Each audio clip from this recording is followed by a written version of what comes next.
All right, so this is gonna be kind of like my personal review of the Hooke Road rear tire carrier, self-installed. I currently got some 33s on the tire here. It seems to hold up pretty well. There's a little bit of sag going on the right. You could kind of tell because of the separation from the tail light compared to the left tail light. This thing was reviewed as a really solid bumper, and it is a really solid bumper. Yeah, I was able to install everything just by myself. I just used a chair to hold this up while I line everything up. Wasn't really too difficult. However, something that I noticed about my old aftermarket bumper and the new one is, let's see if we can look up in the under here. So the biggest thing that I've heard people say is that this sheet metal right here is pretty thin, which is where the bumper screws into. Now the biggest problem with that is that it jiggles. So like, I don't even have to really try very hard, but it kind of jiggles a little bit, just a little bit. Even just by hand, it just jiggles because this is pretty thin. And my old bumper had this bracket that slides into here, and you screw it into this, which is the frame, which solidified it. Now the Hooke Road bumper didn't come with this. It just bolts onto these four right here, which isn't very, it's not very solid. Now I've taken this thing on 2 trips so far. Nothing crazy, nothing difficult. It just goes into those 4 bolts, which leads it to, jiggle quite a bit. And that's just by hand, just a little bit. Now it's the whole thing that jiggles because it's not all the way up, and it's not sealed to this. It's just the flat sheet metal right there that it screws into. Now I noticed that what's it called? I can't remember the other brand. Smittybilts. The Smittybilts one had these adapters that screw into those, and a lot of people say that, hey, those are pretty rock solid. You can't really go wrong with those, which is good. Those are great. And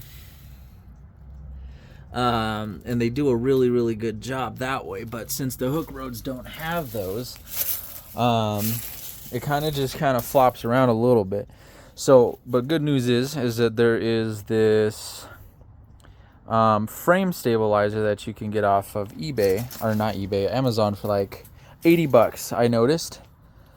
So I'm going to install that here shortly, and essentially what that does is it plates this stuff into the frame, and helps solidify it. Now if we do that, it should eliminate any type of jiggle that this already has.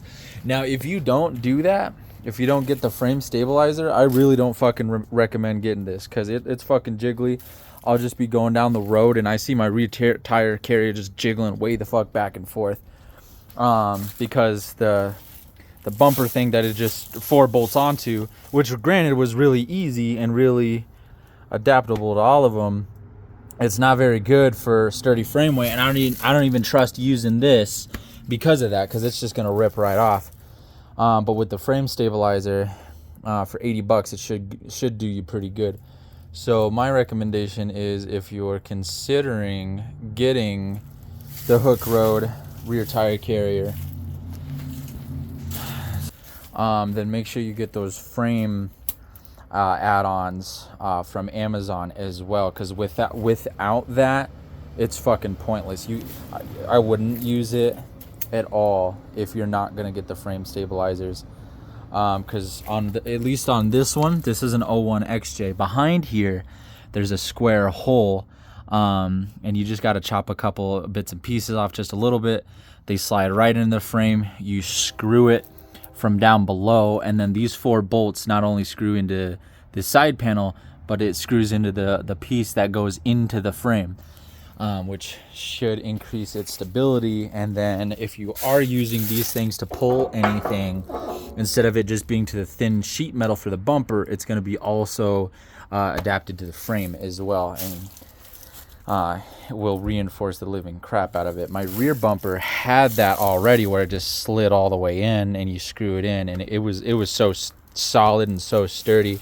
Like, you can lift it up and down and it would lift the whole Jeep. It was very, very, very sturdy. But without this, it's kind of janky. I don't really like it a whole lot, but hopefully with the frame stabilizer, it will turn this kind of cheap and affordable rear tire carrier into a strong and durable one that I can actually use for things, which is pretty good.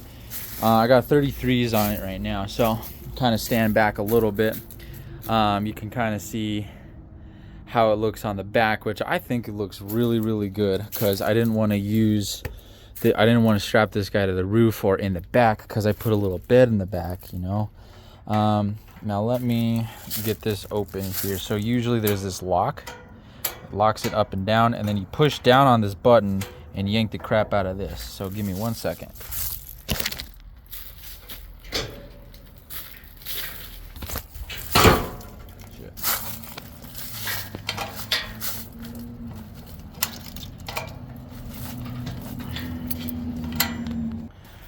Basically, on the up position on the little switch here, up position on the switch, and then you pull, basically press this down, and it has this whole pretty solid locking mechanism, which I have kind of beaten the fuck out of. I've slammed the hell out of it, and it's done pretty good. And there's this little rubber stock from actually slamming into the bumper, and then so those four bolts around the hole, they screw into this adapter, which screw into these two pieces right here, which is pretty good. No complaints. All the hardware's been pretty solid, honestly. And she's a little dirty, but don't mind any of that. Now, what also caught my attention about the Hooke Road rear tire carrier is it had this little tray, essentially. Now, this little tray is pretty cool, pretty badass. Except, only caveat is these things, these little wire things, they go into these little itty bitty brackets, and I could not get mine to be secure at all. So I need to borrow my buddy's welder, and then just weld these two itty bitty pieces together, or find something else to kind of make it sturdy. But essentially, if this tray didn't have that small itty bitty problem, which isn't the biggest deal, but you know, when you spend $700 on a bumper, it's like, really, guys, what the fuck? It's kind of fucked up, and it has all these spacers that go in between the rack here. Don't know if you can get a good glimpse of them, but they go in between this and the tray. And then, so if you plan on doing a lot of camping, this rear tire carrier turns into a whole tray, cup holders even, which is pretty freaking cool, actually. And then, of course, you just snap it back on. And then your rear tire, so let's say you don't have 33s, you have something bigger than 33s, there's these different brackets you can put the tire on. And then there's this adjustable that can go out or in. I kind of put it a little bit more in just to hug it a little bit closely. But I'm pretty sure you can extend it. Looks like about an inch or two. You probably put something in between this, but probably not a jerry can, which I know a lot of people would probably be doing. There's all these brackets and holes for adding on a lot of things. So if I have some simple small things that are relatively thin, like a high lift jack or like shovels and things like that, I could strap it in between the rear tire carrier and this. I just haven't put any weight on it because I want to get this guy reinforced first. So you can kind of see what it looks like straight on from the rear, which is pretty good. And then this guy kind of get a little bit out. Swings open quite a bit, which is pretty nice. But yeah, no, I didn't have like a whole lot of money to spend, so going a little bit cheaper of a route was kind of my option here. And And if I lift that tail end of this, you can kind of see how it sags. It sags quite a bit there, especially on the right side, because that's where the majority of the weight is. And then let's get this guy closed. Kind of just slides right in, and you flip that switch to lock it. Doesn't go anywhere. I haven't had any issues about it moving around or anything like that. And then of course you got these little spots right here, so maybe if I did like a special kind of adapter, I can probably like extend this to the right just a little bit to hold like a gas can of some sort. It did come with these as well, which was kind of cool. Came with all the screws that I needed. Everything slipped right in. I had no issues taking off my bumper and putting this one on.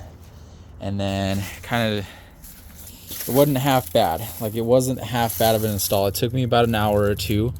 It kind of hugs the hell out of the rear door, so you can't really stuff anything in between these two guys.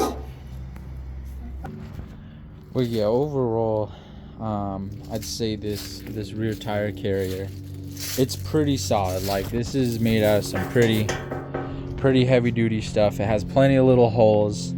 If you don't have as big tires, you'd have more room.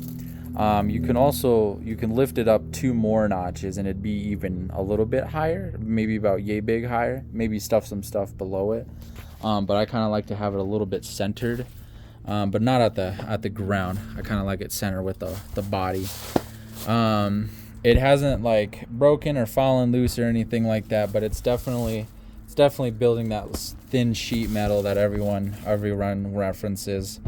So, but yeah, no, I'm not sponsored or anything in any way, shape, or form. I'm just a guy with a Jeep who tries to do bits and pieces of work here and there on this thing. And, you know, just like most of other people, I don't have $1 million fucking dollars to spend. So, I actually caught the Hooke Road rear bumper on sale, like for $539. Normally they're like $639, which isn't bad. It's not bad at all. I have no issues with the bumper itself, other than it just does not have that additional frame reinforcement. So if you're thinking about getting this guy, I'll drop a link down below on what reinforcement bar I'm gonna buy. But yeah, no, you definitely need something that slides into the frame, that bolts from underneath, because with a combination of that and the 4 brackets on the side, it'll be solid. It'll be solid. That's how my old bumper worked, and I used it to tow a couple things, and it was solid. I had no issues with it. It was fantastic. But this one can have the potential to be great. It can be really awesome and sturdy, but without having that framework on there, I wouldn't recommend it without it. Like, if you're gonna buy this thinking it's just gonna be like a 1-to-1, call it done, don't think that at all, because it's gonna rip off the second you try to pull anything with it, and you're gonna have a shitty fucking day. So go on Amazon, buy the little reinforcements. There's other reinforcement things I saw too. eBay had them, other brands had them. They're pretty universal for any type of other bumper, but Amazon had them the cheapest, and there wasn't a whole lot of complaints about them either, other than you have to like maybe cut a little hole. Once I actually get that part in and get it installed, I'll do like another video, and I'll do another test on how jiggly this is. But I don't think it's gonna fall off or anything like that. Nothing crazy like that, but it's definitely to the point where it's like, okay, we gotta do something about that. So yeah, if you're thinking about the Hooke Road rear tire carrier, it is made out of super heavy duty metal. It's extremely heavy, so definitely get the reinforcements, because it needs it. Like, if it was just from there to there, then maybe sure it'd be perfectly fine, because there's no weight. But when you add this top portion to it and add a whole tire to it, it's going to add a whole lot of extra weight that's just going to need that extra reinforcement. So overall, I think it's great. It's just, I think they should charge maybe an extra $50 and throw those reinforcements in there with the kit, because without it, it's pointless. It's pointless to do it unless you're just going for like a looks, or you just drive it around here and there. But in Colorado, we got a lot of bumps, a lot of potholes, and this guy just goes all over the place, even on simple things. And when I'm on a bumpy road, that thing is swinging back and forth. So if this thing is swinging back and forth, then I know it's pulling on that sheet metal till it gets worse and worse. Left side isn't bad. Right side definitely might have to redo some work on it. Now, granted, I've only had this a couple months, and I've only taken it on like 2 trips. So definitely don't recommend it if you are a heavy user without the additional frame support, because without that, it's not really the greatest in my personal opinion. With it though, and as long as it's sturdy and it strengthens it, then I'll have a higher confidence in it, and I'm pretty sure I won't have to do anything else. But if that frame stabilizer doesn't help, I really doubt that it wouldn't, but if it doesn't help, then I don't recommend the Hooke Road rear tire carrier at all, because if it doesn't get reinforced after that, then it's just fucking useless at that point. No purpose of it if it's just gonna fly off and you can't, pull your buddy out, because this thing is just gonna bend that sheet metal and be useless, and then you're just gonna fuck up your frame on the sheet metal. But other than that, everything went together really well. It installed really nice. Everything's pretty smooth on it so far. Just gotta reinforce it just a little bit, and I'm hoping to be really, really, really happy with it and not see this guy jump all over the place, and hope to actually, tow something without having to really worry about it too much, since it'll actually be into the frame, which is this guy right here. These holes, I already had holes from my old ones, so it's gonna go, basically the brackets go from here into those holes and reinforces it and makes it more sturdy. But yeah, that's my full opinion on it. It doesn't look half bad either. I think it looks great. It's not atrocious by any means. It just needs a little bit extra for it to be reliable.